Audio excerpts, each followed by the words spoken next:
여러분, 더운 날씨에 차도 잔 것 같지 않고 낮에 돌아다니시는 것도 보통 힘든 일이 아니고, 그래도 주일날 예배당의 예배의 자리 기억하시고 참석해 주셔서 감사합니다. 건강을 잘 지키고 이 자리에 와 주셔서 고맙습니다. 우리 옆에 있는 분들에게 한번 인사하십시다. 잘 오셨습니다. 그리고 또 인사할까요? 주님의 이름으로 환영합니다. 한번 또 인사할까요? 주님의 이름으로 사랑합니다. 네, 잘 오셨어요. 어떤 분들은 어떤 분 괄호 열고 박상규 목사 괄호 닫고 더울수록 운동을 해서 더위를 쫓아야 한다고 과하게 운동을 하는 분들이 계시는데 그게 잘못됐다네요. 이렇게 무더울 때 심하게 운동을 하면 몸이 노화 현상이 신속하게 일어난다네요. 그래서 이런 더위에는 그저 적당한 운동, 더위에 져가지고 맥을 못 추는 그 정도가 아니라 좀 다시 좀 몸을 건강하게 하고 처지지 않게 하는 정도 하면 그게 건강한 운동이랍니다. 그래서 열심히 운동하다가 며칠 전부터 슬금슬금 합니다. 여러분 중에도 몸을 너무 과하게 움직이시는 분들이 계시거든. 좀 슬쩍 움직이셔서 이제 얼마 안 남았습니다. 많이 남았다고 하면 아이고 너무 먼 것 같잖아요. 얼마 안 남았어요. 얼마 안 남았으니 오늘이 입추죠. 오늘이 입추입니다. 그러니 이제 가을이 오셨으니까 여름도 이제 밀려나겠죠. 조금만 더 버티면 그러면 이제 여름은 굿바이 할 날이 얼마 남지 않았어요. 또 여름은 여름대로 가을은 가을대로 하나님께서 우리에게 필요한 날씨니까 주신 줄로 알고 여러분 건강관리 잘 하시기 바랍니다. 오늘 말씀의 제목이요, 우리는, 그리고 뒤에 물음표가 하나 붙어 있습니다. 우리는 누구인가? 우리는 무엇을 할까? 우리는 어떻게 할 것인가? 뭐 이런 우리는이라고 하는 그 다음에 대단히 많은 말들을 한 가지씩 담고 얘기를 할 수가 있습니다. 우리는 누군가 하면 에덴 동산에서 하나님의 형상을 따라 그의 모양대로 지음받았다. 하나님의 형상이라고 하는 것은 진품이라고 하는 의미가 있어요. 하나님의 모양은요, 복사품이에요. 진품하고 똑같은데 진짜는 아니에요. 그렇기 때문에 우리가 하나님의 형상을 따라 지음받았지만 인간은 하나님 넘어갈 수가 없고 인간이 하나님 될 수가 없습니다. 그런 면에서 하나님 앞에 인간은 겸손해야 할 필요가 있어요. 그런데 아담과 하와가 모양인데, 카피인데, 복사본인데 자기들이 진품인 걸로 착각했어요. 그래서 하나님의 영광을 뛰어넘으려고 하나님의 말씀에 불순종해서 타락함으로 말미암아 사람과 사람 사이의 관계가 깨지고 사람과 피조세계와의 관계가 깨지고 또 사람과 하나님 사이의 관계가 깨져버렸습니다. 깨졌을 뿐만 아니라 에덴에서 쫓겨났어요. 에덴에서 쫓겨난 쪽이 어디예요? 에덴의 동쪽이에요. 에덴의 동쪽은 의미하는 바가 있지 않습니까? 에덴이라고 하는 말의 의미가 부드러운, 아름다운, 기쁜, 즐거운. 그러니까 에덴 동산은 한문으로 번역을 하면 희락의 동산이에요. 에덴 동산에서 쫓겨났다? 그래, 에덴의 동쪽은요, 희락이 없는 곳, 샬롬이 없는 곳이에요. 그런데 여기서 우리가 한 가지 생각해야 할 게 있습니다. 에덴의 동쪽으로 쫓겨났으면 거기는 하나님이 계시지 않는 곳인가? 아니에요. 하나님께서 아담에게도 함께 하시고 가인과 아벨과도 대화를 하시잖아요. 그리고 에노스가 하나님과 함께 동행합니다. 그렇기 때문에 에덴의 동쪽, 희락이 없는 곳은요, 하나님이 없는 곳이 아니라 정확하게 말하면요, 하나님 계시는데 하나님이 계신 그곳에서 하나님이 없는 것처럼 살아가는 삶의 현장, 거기가 에덴의 동쪽이에요. 하나님의 보호하심, 하나님의 날개, 하나님의 임재하심은요, 전 우주에 날개를 드리웠습니다. 그런데 그 날개 그늘 아래 살고 있는 인간, 하나님 날개 좀 쳐봐요. 아이고 복잡하게 왜 이렇게 날개를 거기에 들이우고 계세요? 그리고 하나님이 계시지 않다고 선포하고 하나님이 계시지 않는 것처럼 살아가면 거기가 에덴의 동쪽입니다. 샬롬이 있는가 샬롬이 없는가, 기쁨이 있는가 기쁨이 없는가, 그래 그 키는 누가 쥐고 있느냐? 하나님이 쥐고 계신 게 아니에요. 하나님은 이미 날개를 들이우셨어요. 그 키는요, 내가 가지고 있는 것입니다. 샬롬이 있는가 없는가, 기쁨이 있는가 없는가, 그 책임은 나에게 있는 것입니다. 하나님께서는 에덴의 동산 동쪽으로 쫓아낸 인간들을 그냥 놔두시는 것이 아니라 계속해서 부르셨어요. 하나님께서 에노스를 부르시고 노아를 부르시고 아브라함을 부르시고 그리고 지금은 우리를 불러내시잖아요. 그래 무엇 하시려고? 기쁨을 다시 회복시키시고 평안을 회복시키시고 관계를 회복시키시고 생명을 회복시켜 주시기 위해서 부르신다 그 말입니다. 이처럼 불러내신 공동체를 뭐라고 해요? 교회라고 했어요. 지난주에 봤던 화면을 하나 볼게요. 다시 교회라고 하는 의미가 무엇인가? 에클레시아, 헬라어로 에크라고 하는 단어와 칼레오라고 하는 단어가 서로 만났어요. 에크는 무엇으로부터? 칼레오는 불러낸 거예요. 불러내는데 큰 소리로 불러낸 거예요. 이름을 불러가며 불러낸 거예요. 상규야 나와라 놀자 뭐 이런 거 있잖아요. 여러분 예전에 농어촌에 사실 때, 지금도 시골에 가면 마이크가 설치가 돼 있잖아요. 이장님이 마이크로 이제 불러요. 동민들을 동민 여러분, 오늘 성도교회에서 뭐 선교를 왔답니다. 그러니까 머리를 다듬으실 분들은 11시 반까지 회관으로 나오시기 바랍니다. 다시 한번 동민 여러분께 알려드립니다. 가끔 가다가 이거 이러잖아요. 이 불러낸 거예요. 불러낸 사람들이 모여있는 사람의 무리, 그게 교회다. 그러니 이제 이걸 우리에게 적용하면요, 예수님께서 우리를 불러내셔서 예배하고 종교의 활동을 하고 그러기 위해서 모여있는 사람들의 공동체, 이게 교회다. 교회는 시대를 초월해서 참 신자들의 공동체입니다. 그러니 교회는요, 그리스도를 믿음으로 구성된 사람들이라. 교회를 이때 그 다음 거 띄워야 돼요. 방송실. 그리스도께서 교회를 사랑하시고 교회를 자기에게 주셨어요. 내주셨습니다. 우리에게. 그리고 예수 그리스도께서는 자기 백성들을 자신에게 부르셔서 친히 교회를 세우셔요. 주님께서 교회를 세우시겠다고 또 띄워야 돼요. 방송실. 잘 못 알아들었어요? 앞에 있는 사람에게. 주님께서 내 교회를 세우시겠다고 약속하셨어요. 그래 교회를 세우시는 분은요, 주님이시라. 그러므로 교회가 성장하고 성숙한다고 하는 것은요, 사람들의 노력만이 아니라 주님께서 구원받는 사람을 날마다 더하시는 거예요. 그렇기 때문에 성도교회가 성장하고 성숙한다고 하는 것은요, 목사의 능력 아니에요. 중직자들의 능력 아니에요. 우리 교회 성도들의 능력 아닙니다. 하나님의 능력이에요. 하나님의 인도하심이에요. 하나님께서 이 교회를 부흥시키시고 하나님께서 성장하게 하시고 성숙하게 하시는 것입니다. 그러니 교회가 성장하고 성숙한다면 감사를 누구에게요? 하나님에게요. 영광을 누구에게요? 하나님에게요. 오직 하나님만 영광을 받으시면 돼요. 목사 영광 받으면 안 돼요. 당회원이 영광 받으면 안 돼요. 권사님들이, 안수집사님들이, 집사님들이, 교사가 영광 받는 거 아니에요. 우리의 영광은 어디서? 하나님께서 이렇게 말씀하시는 거예요. 수고했다. 네가 작은 일에 충성했으니 내 큰 일 맡기 마. 이게 우리가 하나님께 듣는 영광이에요. 누구 때문에 교회가 부흥해서? 아닙니다. 그런 일은 없습니다. 우리가 교회에 관한 말씀을 계속해서 지속적으로 살펴볼 것인데요, 다음 주에 광복절 바로 전 날이라 광복절 기념주일로 다음 주일은 광복에 관한 말씀을 나누고, 그리고 한 2주 정도 교회에 관한 말씀을 더 살펴보려고 합니다. 우리 청년들이요, 이번 여름 수련회에 교회에 관한 걸 주제로 어떻게 또 수련회를 했어요. 그래서 청년들하고 함께 준비할 강의를 준비하다가 그러다가 이거 교회에 함께 나눠야 되겠다. 그래서 교회에 관한 말씀으로 자연스럽게 말씀을 전하게 되었습니다. 교회의 본질이 무엇인가? 함께 읽어보겠습니다. 주님께로부터 부름받은 자들의 모임이다. 이게 교회의 본질이에요. 주님께로부터 부름받은 자들의 모임이에요. 누가 부르셨어요? 주님이 부르셨어요.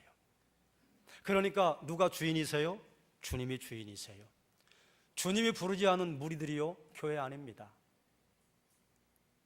이단의 교주가 불러낸 사람들의 모임이요, 그 교회 아니에요. 주님이 부르셨다고 하면서 주님 옆에다가 무언가를 데코레이션으로 장식하면요, 그건 벌써 참 교회가 아닙니다. 주님이 불러내셨어요. 불러내셨다고 하는 것은 한 가지 전제가 먼저 있다고 하는 것을 알아야 한다 했습니다. 어디에서 어디로. 그래서 이걸 설명하기 위해서 지난주에 에덴의 동쪽에서 에덴으로, 우리가 하나님의 하나님 되심을 인정하지 않고 주님의 주 되심을 인정하지 않던 장소에서 주님의 주인 되시고 하나님의 주인 되시는 장소로 불러낸 사람들의 모임, 교회는 모임이에요. 그러므로 홀로 교회, 무교회주의자들의 외침은요, 좀 문제가 있습니다. 우찌무라 간조가 무교회를 사람들에게 선포했던 것은요, 그건 그 나름대로 또 의미가 있었어요. 그건 시대적인 상황과 그 사회의 배경을 이해하고 왜 그랬을까 이렇게 이해를 해야지, 무교회가 맞아 이렇게 하는 건 잘못된 교회다 그 말이에요. 어떤 분은 이렇게 말씀하는 분이 있어요. 나 혼자 신앙생활을 하지, 아이고 사람들에게 이렇게 저렇게 치이는 것도 부담스럽고 뭐 가서 이렇게 상처받고 저렇게 상처받고 나하고 다른 사람들과 함께하는 거 너무 어려워, 나 혼자 신앙생활 할래, 그래서 나는 하나님만 볼래 라고 하는 순간 그 사람은 자가당착에 빠진 거예요. 왜 그래요? 나 혼자 신앙생활 할래, 그분이요, 나 혼자 신앙생활 하는 것, 거기까지 가는 과정이 뭐였어요? 다른 사람들 싫다 그 말이에요. 다른 사람들에게 상처받았다 그 말이에요. 다른 사람들에게 맞추는 거 어렵다 그 말이에요. 누구 보고 그렇게 결정한 거예요?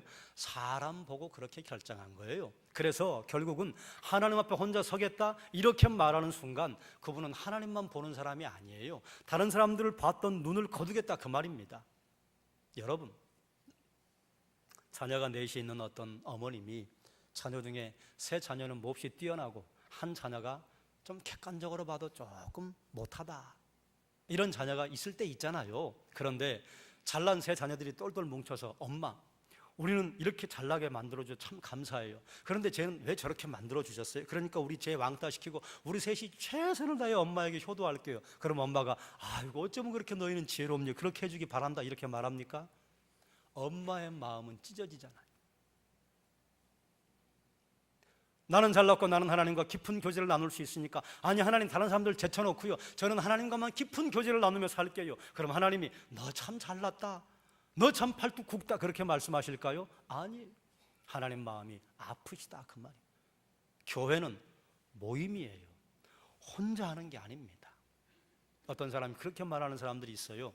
뭐 라디오에서 예배하고 TV를 통해서 예배하고 뭐 한국 교회가, 뭐 내가 다니는 교회가 타락하고 부패했기 때문에 나는 그저 하나님 앞에만 예배하겠다라고 혼자 서는 순간 그건 교회가 아닙니다. 그게 바로 교회의 본질이에요. 주님께로부터 부름받은 자들의 모임. 이 간단한 한마디 정의 안에요 대단히 많은 의미가 들어 있습니다. 그러니 우리는 나에게 물어야겠죠. 여러분, 제가 여러분에게 묻겠습니다. 여러분, 하나님을 주인으로 삼고 계십니까? 주님이 주인이십니까? 하나님과 동행하십니까? 그리고 다른 사람들이 나와 다르다고 하는 것, 그것 때문에 상처받지 않고 그럼에도 불구하고 교회를 사랑하고 이 교회에서 주의 몸된 교회를 섬기기 위해서 헌신하고 수고하십니까? 하나님과 동행함으로 말미암아 하나님이 여러분에게 주시는 기쁨과 평안이 여러분의 것이 되셨습니까? 우리 물어야 합니다.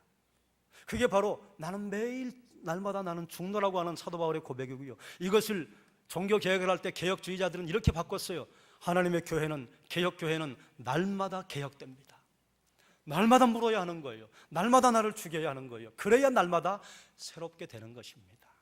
사랑하는 여러분, 하나님에게 매일 물음으로 말미암아 여러분 날마다 새로워지시기를 주의 이름으로 축원합니다. 교회의 본질을 이해할 수 있도록 성경은 우리에게 다양한 상징과 비유들을 통해서 교회를 이해하도록 해주셨어요. 여러 가지 상징을 사용합니다.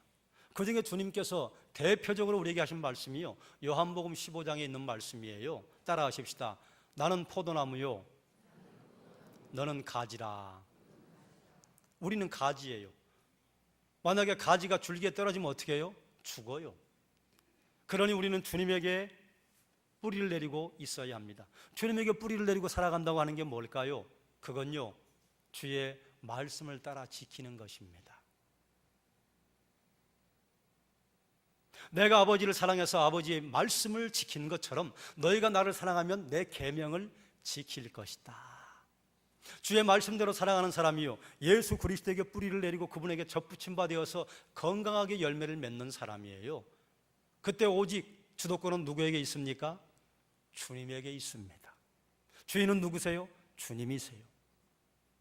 이 주님께서 하신 말씀이고요. 그 외에 사도 바울과 또 제자들을 통해서 교회 주신 말씀이 있어요. 따라하십시다. 교회는 가정입니다. 디모데전서 5장 1절과 2절 말씀에 보면요, 늙은이를 꾸짖지 말고 권하되 아버지에게 하듯하며 젊은이에게는 형제에게 하듯하고 늙은 여자에게는 어머니에게 하듯하며 젊은 여자에게는 온전히 깨끗함으로 자매에게 하듯하라. 바울이 디모데에게 선포한 말씀이에요. 교회에서 어르신들을 볼 때 누구처럼 대하라고요? 아버지처럼 대하라고요. 어머니처럼 대하라고요. 젊은 청년들을 볼 때 형제처럼 대하라고요. 그리고 젊은 처녀들을 볼 때 내 자매 보듯 하라. 교회에서 어르신들을 볼 때 아버지에게 한다면 어떨까요? 어머니에게 하듯 한다면 어떨까요? 교회에서 젊은 처자들을 볼 때 내 누나라면, 내 여동생이라면, 이렇게 생각한다면 우리의 행동과 태도가 어떨까요? 바울은 교회를 가정으로 간주하고 규모가 큰 가정에 가족의 식구들을 대하듯이 목양하라 하는 말을 디모데에게 해주고 있습니다. 요한복음 1장 12절과 12절 말씀, 우리 잘 아는 말씀 아니에요? 영접하는 자 곧 그 이름을 믿는 자들에게는 하나님의 자녀가 되는 권세를 주셨다. 하나님 아버지는 우리의 아버지, 그리고 우리는 자녀. 친부모님이 자녀에게 헌신하고 수고하는 것처럼 하나님 우리에게 헌신하고 수고하신다, 그 말이에요. 우리는 구원받은 하나님의 자녀예요. 가족에게는 어떤 것이 있습니까? 가족 가운데 어려운 사람이 있으면 왕따 시키나요? 못 본 척 하나요? 아니에요. 가족이기 때문에 어려움과 고통을 당할 때 함께 그걸 감당하잖아요. 무한하게 돌보고 무한하게 사랑하고 무한하게 책임지는 것이 가정입니다. 그러니 교회는요, 가정과 같다. 이 말은 무슨 말인가 하면, 우리가 한 사람 한 사람 모인 교회 공동체 가족 식구들이요, 가족이 되어서 어려움 당하는 성도가 있으면, 어려움 당하는 지체가 있으면 함께 어려움을 당해주고 책임지고 사랑하고 돌보고. 가족 중에 누가 못났다고 버리나요? 아니에요. 교회가 그래야 한다, 그 말입니다. 혹 객관적으로 주관적으로 좀 수준이 떨어지고 못난 것 같은 사람이 있다 할지라도 주께서 피로 사신 사람이라, 내 가족이라 버리면 안 되는 거예요. 그렇기 때문에 우리 교회가 가족 같은 교회가 된다 하는 것은 이 안에서 서로 돌아보아서 사랑과 선행을 격려하고 아름다운 교제, 그리고 끝까지 책임지는 돌봄이 있어야 한다, 그 말입니다. 그러므로 사랑하는 여러분, 여러분 주변에 있는 우리 교회 가족들과 우리 교회 지체들을 가족과 같은 마음으로 사랑하여 이 교회, 가정 같은 교회 되게 해주시기를 주의 이름으로 축원합니다. 또 한번 따라하십시다. 교회는 그리스도의 신부입니다. 이 말씀 중요해요. 그래서 에베소서 5장 31절과 32절 함께 읽겠습니다. 그러므로 사람이 부모를 떠나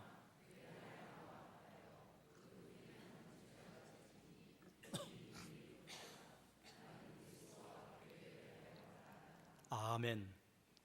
남편과 아내의 관계가 그리스도와 교회의 관계를 가리킨다, 그 말이에요. 남편과 아내 사이에 뭐가 필요합니까? 남편과 아내 사이에 우리 결혼할 때 뭐 여러분 잘 아시는 줄에 대사 아시잖아요. 검은 머리 팥불이 될 때까지 이 여자만 사랑하겠느냐? 검은 머리 팥불이 될 때까지 이 남자만 사랑하겠느냐?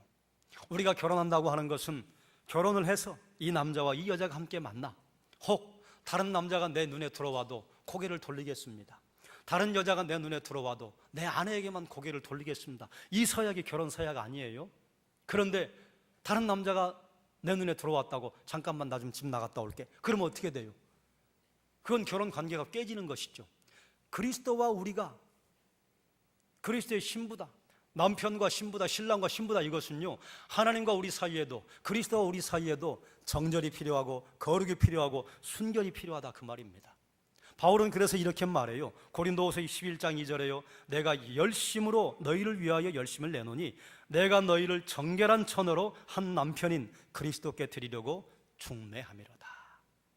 신랑과 신부를 연결해 주는 사람을 중매장이라고 하잖아요. 그런데 사도 바울은 고린도 교회 교인들과 예수님을 서로, 예수님 이리 와봐요. 이리 좀 와봐. 둘이 좀 잘 사귀어 봐요. 중매쟁이 역할을 하겠다 그 말이에요. 이건 전도자의 심정을 말하는 것입니다. 여러분 누군가를 전도하고 누군가를 교회로 인도한다고 하는 것은요, 중매쟁이가 되는 거예요. 우리의 남편 대신, 우리의 신랑 대신 예수 그리스도에게 그분을 소개시켜 주는 것입니다.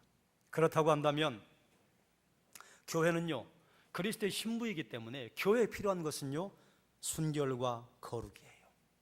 오직 예수 그리스도를 사랑하고 그분에게 복종하는 것입니다.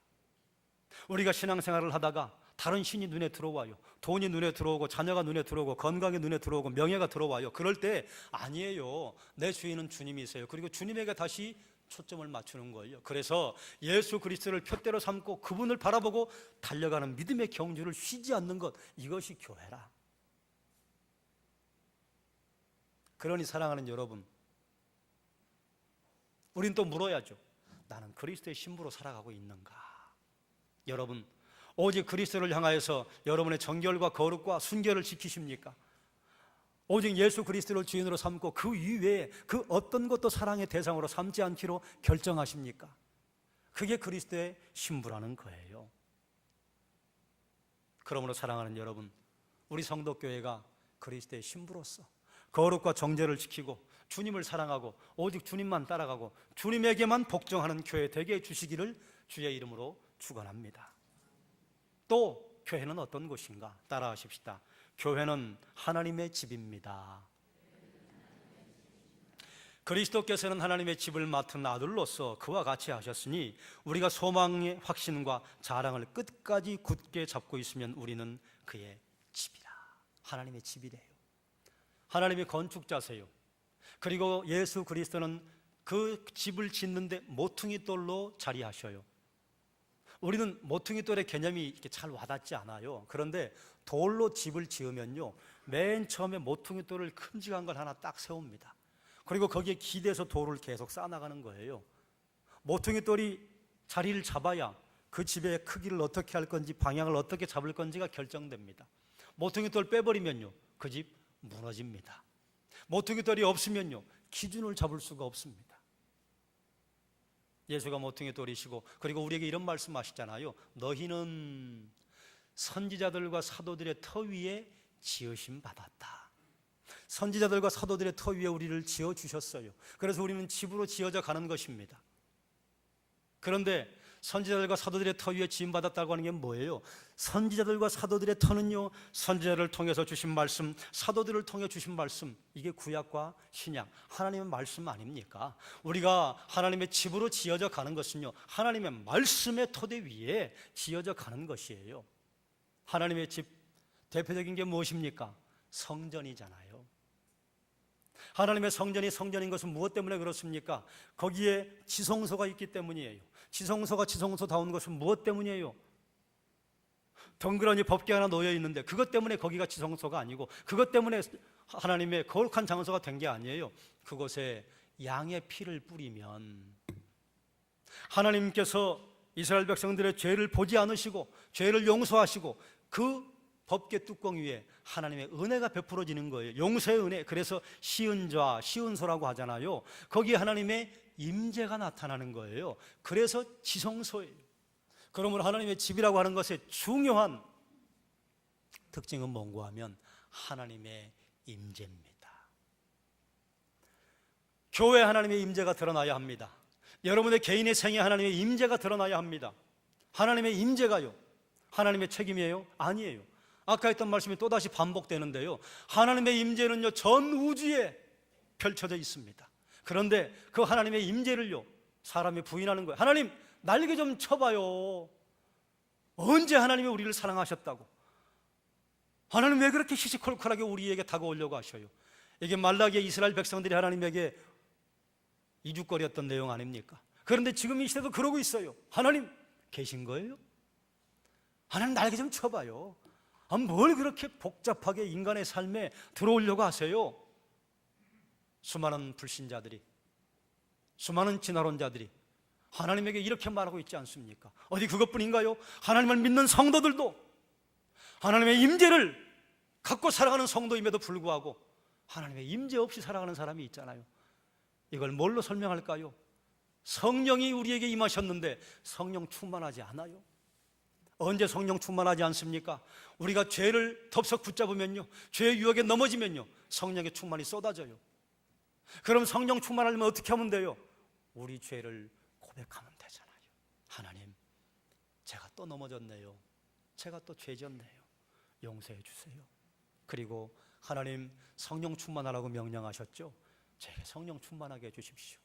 우리의 죄를 토해내고 성령의 충만을 구하면요, 하나님의 임재 속에 우리는 사는 것입니다. 그래 저는 또 여러분에게 도전해야겠죠? 여러분, 매일 여러분의 죄를 하나님에게 고백하십니까? 만약에 매일 죄 고백이 없다면요, 하나님의 임재를 살지 못하는 것입니다. 왜요? 성령 충만하지 않으니까요. 너희가 죄 가운데 있으면 너희가 하는 소리를 하나님이 듣지 않으실 것이다. 시편 68편 말씀 아니에요? 우리가 죄 가운데 있으면요, 하나님에게 아무리 소리를 질러도 안 들으신다, 그 말이에요. 우리가 죄 가운데 있으면, 죄 가운데 있으면서 예배를 드리고, 죄 가운데 있으면서 기도를 하고, 죄 가운데 있으면서 믿는 성도들과 교제를 아무리 열심히 해도 성령의 임재가, 성령의 충만이, 하나님의 임재가 없다, 그 말이에요.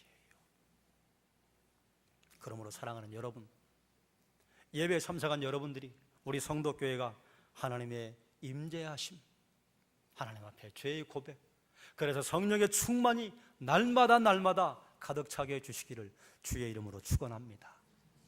네 번째, 우리가 잘 알고 있는 비유와 상징이 또 하나 있어요. 따라 하실까요? 교회는 그리스도의 몸입니다. 에베소서 1장 23절이 이렇게 선포해요. 교회는 그의 몸이니. 하나님께서 이 세상에 그리스도의 몸으로 사역할 수 있도록 교회라고 하는 몸을 이 땅에 남겨놓으셨어요. 그런데 여기서 우리가 한 가지 좀 주의할 게 있습니다. 교회가 그리스도의 몸이에요. 그러나 교회는 그리스도의 성육신이 아니에요. 이게 무슨 말인지 아십니까? 로만 가톨릭은요, 교회가 그리스도의 몸이라고 하는 이 구절을 가지고요, 교회가 그리스도의 몸이잖아. 그러니까 교회는 그리스도의 성육신이야. 교회가 권세를 가져. 교회가 능력이 있어. 그래서 교회가 모여서 회의한 것은 성경보다 위에 있어. 교회의 리더십을 가지고 있는 교황의 직선은 성경보다 위에 있어. 이렇게 말하는 것입니다. 교회가 그리스도의 몸이라고 하는 것은요, 그런 의미가 아니에요.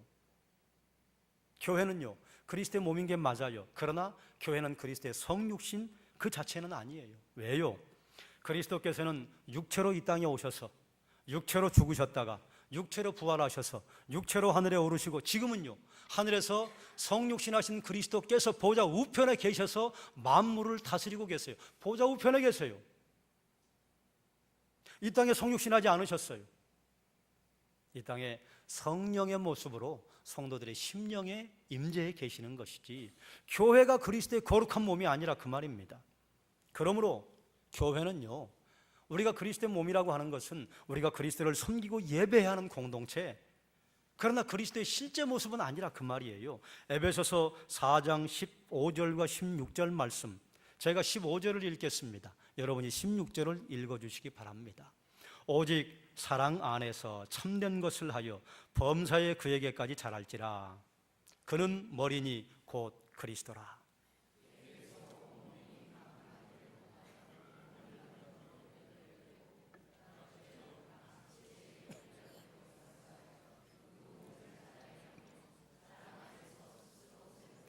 아멘.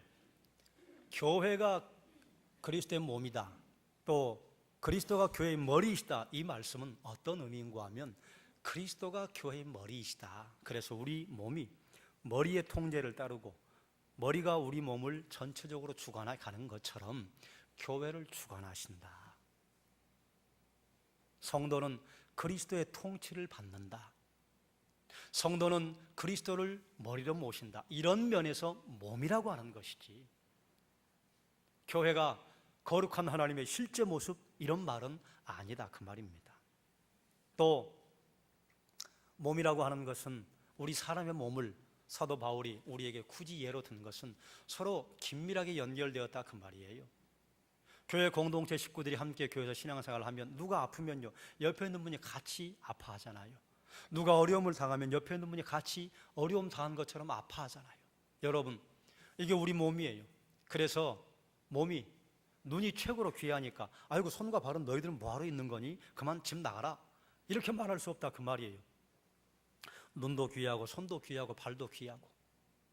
어떤 사람이 제 가슴을 가슴 바늘로 콕 찔렀어요. 그러면 여긴 가슴만 아픈가요? 온몸이 다 바들짝 놀래요. 그게 바로 그리스도의 몸이라 그 말이에요. 그래서 교회가 그리스도의 몸이라고 하는 것은 우리가 서로 밀접하게 연관되어 있다 그 말입니다. 나 혼자 감당하는 것 아니에요. 혼자 신앙생활 하는 것 아니에요. 함께 하는 것입니다. 그리고 손이 다르고 발이 다르고 귀가 다르고 코가 다른 것처럼 교회는요, 다양한 은사를 가진 사람들이 모여 있어요. 또 다양한 사람들이 모여 있어요. 그렇기 때문에 나와 다르다고 상처받고 나와 다르다고 밀어내서는 안 되고, 나와 다르네, 그게 당연한 거예요. 그게 아름다운 거예요. 여러분 특별히 좋아하는 색깔이 있으시죠? 녹색을 좋아하는 분도 계실 것이고, 빨강색을 좋아하는 분도 계실 것이고, 파랑색을 좋아하는 분도 계실 거예요. 그런데 만약에 여러분이 파랑색을 좋아한다고 세상이 온통 파랑색이면 어떻게 될까요? 저도 파랑색, 강대산도 파랑색, 하늘도 파랑색, 그리고 우리 속옷도 몽땅 다 파랑색. 파랑색 일색이면 그게 아름다움입니까? 그건 그냥 몸이 건조한 거예요. 만약에 녹색을 좋아한다고 천지사방이 몽땅 녹색으로 바뀌면 어떻게 되겠습니까? 여러분, 꽃들이 아름다운 걸 보시죠. 꽃들이 아름다운 건요, 물론 꽃의 그 모양이 아름다운 것도 있어요. 그런데요, 형형색색의 색깔들이 있으니까 그걸 우리는 아름답다고 느끼는 거예요. 가을에 등산을 하다가 보면 탄성을 지를 때가 있습니다. 와, 아름답다. 뭘 보고 아름답다고 하는 줄 아세요? 빨강색이 아름답다고 단풍나무 색으로 몽땅 빨간색으로 바뀌면요, 볼 거 없네, 그러고 가요. 그런데 빨강도 있고 빨가스름한 것도 있고 더 빨간 것도 있고 무지하게 빨간 것도 있고 덜 빨간 것도 있고, 그러니까 아름답다고 느끼는 거예요. 다양한 게 아름다운 겁니다. 다른 사람들이 있는 게 아름다운 거예요. 사랑하는 여러분, 다른 사람들이 나와 같지 않다고 그것 때문에 싫어하고 상처받고 밀어내는 것, 그건 아름다움을 밀어내는 것입니다. 교회는 하나님께서 다양한 은사를 주신 사람들로 구성되게 하셨어요. 어떤 사람은 앞에 서서 일을 잘 처리하는 은사가 있고, 어떤 분은 뒤에서 잘 도와주는 은사가 있고, 어떤 분은 말씀의 지식의 지혜, 그리고 사람들에게 섬겨주고, 그리고 손님을 대접하는 은사, 다 다양하다 그 말입니다. 그런데 왜 저 사람은 나와 은사가 다를까? 왜 저 사람은 나와 다를까? 이런 것 때문에 마음 깊은 곳에 상처를 받는다거나 그것 때문에 마음에 부담감을 가지면 안 된다 그 말입니다. 교회는요, 몸이에요. 그리스도의 몸이에요. 달라요. 다 다른데요, 다른데 누구의 통치를 받아요? 그리스도의 통치를 받아요. 그렇기 때문에 교회는 서로 연결되어서 도와주고, 나 혼자 하는 것이 아니라 상호 의존되었다 그 말이에요. 그리고 다양한 은사들이 있어서 교회를 섬기고 그리스도를 섬기고 하나님께 영광을 돌리는 곳이다. 그러니 여기 계신 분들이 다 얼굴색이 다르고 성격이 다른 게 그게 얼마나 감사합니까? 이걸 감사의 제목으로 삼아야 한다 그 말이에요. 그런데 우리는요, 손쉽게 이렇게 돼요. 나와 성격이 다르면 아이고 부담스럽네, 나와 생각하는 게 다르면 아이고 부담스럽네. 교회가 성숙하다고 하는 것은 그런 것을 인정하고 이해하고 가야 한다 그 말입니다. 성경을 읽다 보면 교회를 또 다른 상징들을 통해서 설명해 주는 것들이 꽤 있어요. 그렇기 때문에 이 어느 것 하나가 오직 유일하다 이렇게 받으면 안 됩니다. 교회는 주님께로부터 부름받은 사람들의 모임인데요, 이 모임을 설명해 주기 위해서 교회는 가정입니다. 교회는 그리스도의 신부입니다. 교회는 하나님의 집입니다. 교회는 그리스도의 몸입니다. 그리스도가 교회의 머리이십니다. 오직 주님께로부터 부름받은 사람들의 모임, 그래서 주님을 주인으로 고백하고 주님을 왕으로 고백한다면요, 그 외에 그 어떤 다양성도 인정되어야 하는 것이 교회다 그 말입니다. 그런데 교회가 아무리 똘똘 뭉쳐 있어도 주님을 주인으로 삼지 않으면 거짓 교회라. 성경에서 교회를 여러 가지 비유로, 여러 가지 상징으로 선포하셨어요.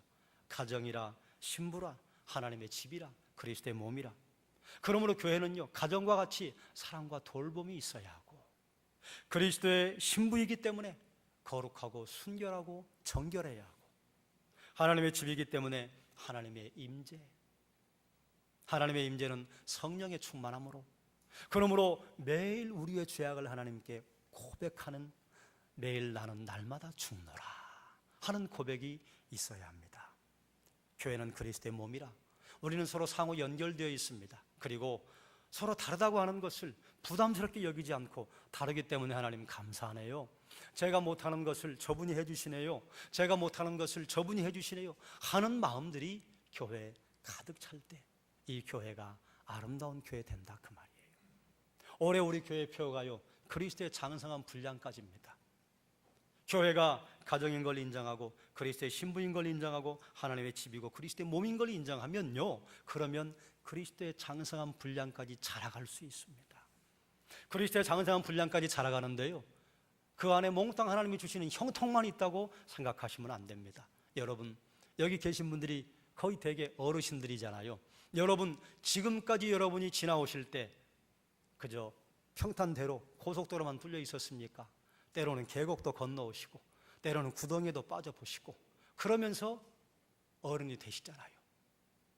때로는 사랑했던 사람에게 마음의 상처를 받아보기도 하고, 때로는 믿었던 친구에게 배신을 당해보기도 하고, 그리고 믿었던 교회 가족들에게 때로는 마음의 상처를 받기도 하고, 그럼에도 불구하고 여기 서 계셔서 어른 된 거 아니에요. 그리스도의 장성한 분량까지 자라는 영적 어른도요, 그저 늘 형통만 경험하면 어른 되는 게 아닙니다. 핍박도 경험하고 고통도 경험하고, 그 가운데 하나님께서 그런 언저리에 기쁨도 주시고 평강도 주시고, 그러면서 영적인 어른이 되는 거예요. 그리스도의 장성한 분량까지 자란다고 하는 것은요, 하나님, 그런 거 제가 다 감당하고 성숙하겠습니다, 그런 말입니다. 사랑하는 여러분, 여러분이 그리스도의 장성한 분량까지 자라가셔서 영적인 거목들이 되시기를 주의 이름으로 축원합니다. 말씀을 정리하겠습니다. 교회는 주님께로부터 부름받은 자들의 모임이에요. 그리스도를 중심으로 고백한다면 참 교회입니다. 그런데 그리스도를 인정을 하긴 하는데 그리스도 중심으로 고백하지 않으면 거긴 거짓 교회입니다. 성경은 교회의 본질을 우리에게 알려주기 위해서 여러 가지 상징들을 우리에게 알려줘요. 그래, 교회는 이런 곳이다. 교회는 가정입니다.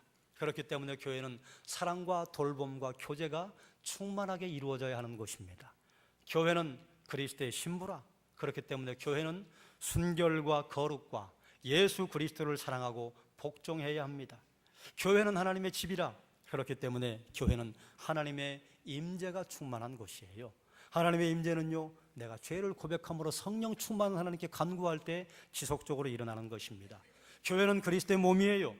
그러므로 교회는 그리스도의 통치를 받는 곳입니다.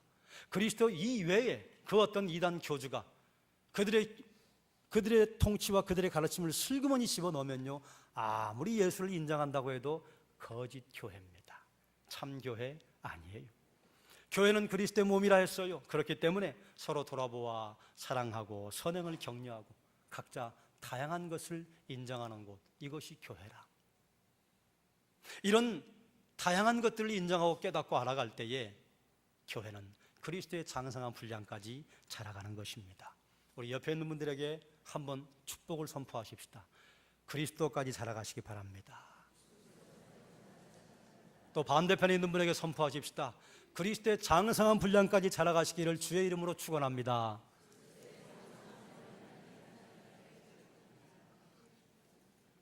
너무 길었어요? 죄송합니다. 어쨌거나 뜻은 다 알아들으셨습니까? 그리스도의 장성한 분량에게 충만합니다. 여러분 다 알아들으셨죠? 기도하겠습니다.